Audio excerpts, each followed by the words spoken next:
So here's my first take on the Mila air purifier. You have to forgive the audio in this voiceover. I recorded it at home in a room with a bunch of windows. So there's an acoustics video somewhere in there to come in the future in terms of indoor environmental quality, I'm sure. But I'm excited about this air cleaner. I think their marketing was great. They call out the other manufacturers that talk about like HEPA type, HEPA like 99 HEPA, HEPA grade, and things that aren't actually HEPA filtration.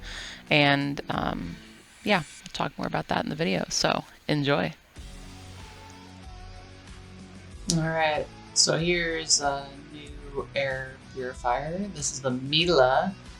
I've had it now for about a month. I really enjoyed the packaging. I thought that was cool and unique. I mean, the marketing really on this device was great. That's what sold me from the get-go, really. And I'll talk a little bit more about that later.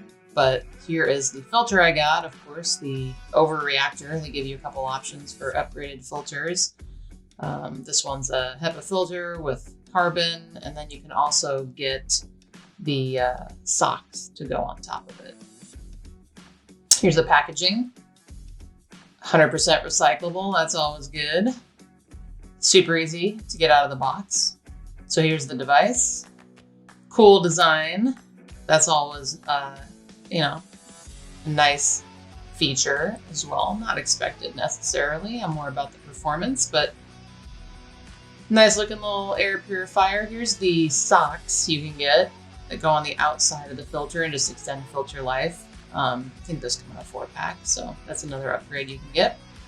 Just kind of stick it around the edge there.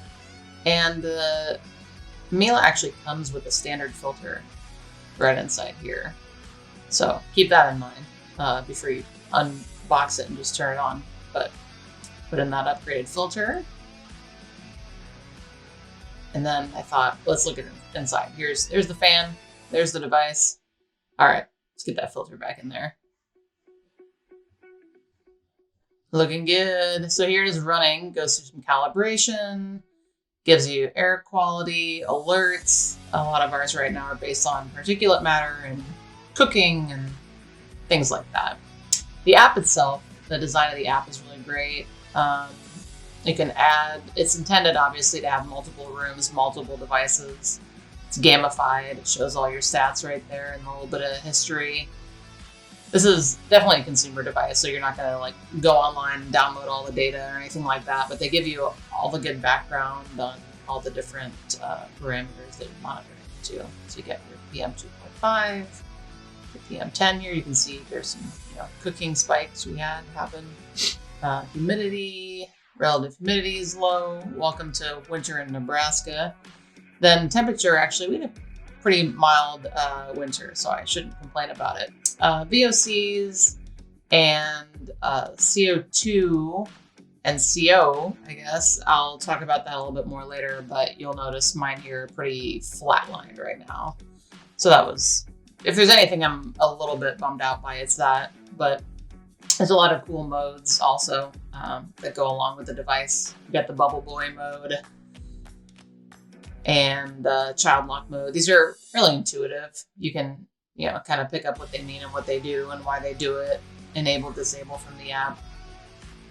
Energy save, it's a good one. And then quiet mode. It can definitely be noticeably loud during some of those modes. So they have these kind of quieter ambient, and it'll turn down the volume on itself once it notices occupancy in the room, which is cool.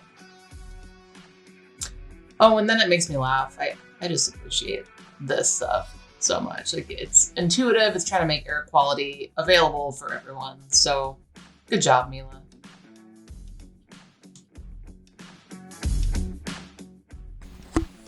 So some final thoughts regarding the Mila, which I really like so far. I think it's great. The thing I can't quite figure out that I want to take it apart, but I won't so far, is the sensors inside. I think what was really appealing to me was that it kind of had this package solution of air quality monitoring and air treatment.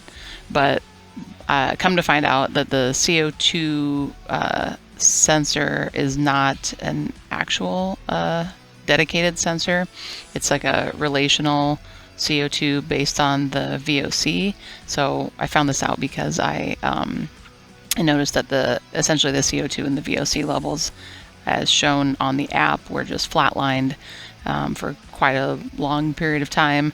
I reached out to Mila support, and they told me that I could take the unit outside and kind of recalibrate it in outdoor ambient air, though it's been 0 degrees here in Omaha for a while, so I haven't done that yet. I'll probably get to that in the next few days and then have some follow-up thoughts. But regardless, I really enjoy as a consumer device. I think it's great. The app interface is cool. It makes me laugh, which you don't expect from an air treatment device usually. So that was a nice bonus.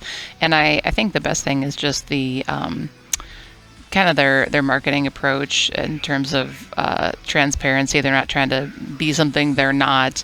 But what they do, I think they do really well. So I'm into it so far.